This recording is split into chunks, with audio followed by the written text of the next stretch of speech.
Le pouvoir de la conscience, chapitre 25, la foi.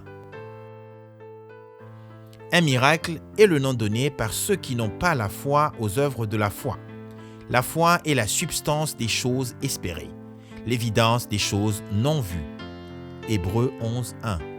L'essence même de la loi de prise en charge est contenue dans cette citation.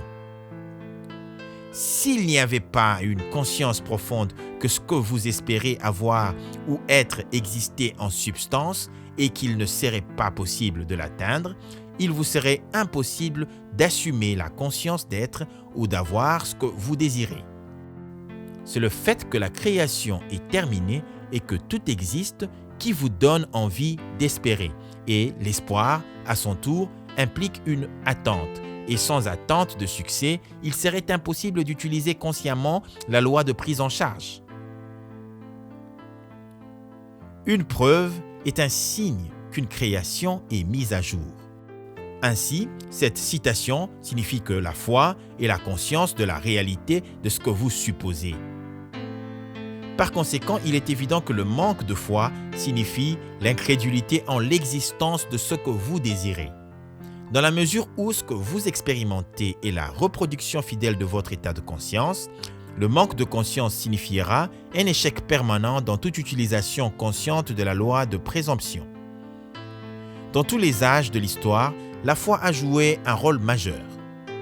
Elle imprègne toutes les grandes religions du monde, elle tisse sa trame dans toute la mythologie. Et pourtant, aujourd'hui, elle est presque universellement mal comprise. Contrairement à l'opinion populaire, l'efficacité de la foi n'est pas due au travail d'un élément extérieur. C'est du début à la fin une activité de votre propre conscience. La Bible est pleine de nombreuses affirmations sur la foi, sur le vrai sens duquel peu sont conscients. Voici quelques exemples typiques.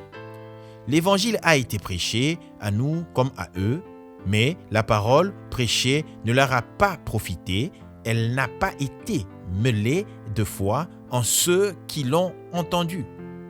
Hébreux 4, 2. Dans cette citation, les mots « nous » et « eux » indiquent clairement que nous entendons tous l'Évangile. Évangile signifie « bonne nouvelle ». De toute évidence, la bonne nouvelle pour vous serait que vous ayez atteint votre objectif. Cela vous est toujours prêché par votre moi infini. Entendre que ce que vous désirez existe et qu'il vous suffit de l'accepter en conscience est une bonne nouvelle. Ne pas mélanger avec la foi signifie nier la réalité de ce que vous désirez. Il n'y a donc pas de profit possible. Ô génération infidèle et perverse, combien de temps vais-je être avec vous? Matthieu 17, 17. La signification de infidèle a été clarifiée. Pervers signifie tourner dans le mauvais sens. Autrement dit, la conscience de ne pas être ce que vous voulez être. Être infidèle, c'est-à-dire ne pas croire à la réalité de ce que vous supposez, c'est être pervers. Combien de temps serai-je avec vous signifie que la réalisation de votre désir est fondée sur votre changement vers le bon état de conscience.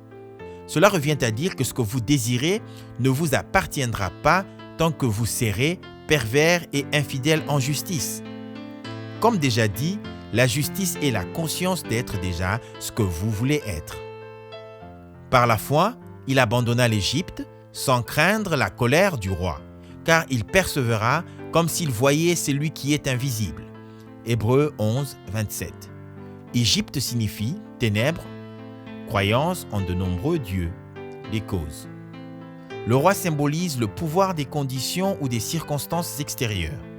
Il est votre concept de vous-même comme étant déjà ce que vous voulez être. Persévérer comme voir celui qui est invisible signifie persister dans l'hypothèse que votre désir est déjà réalisé.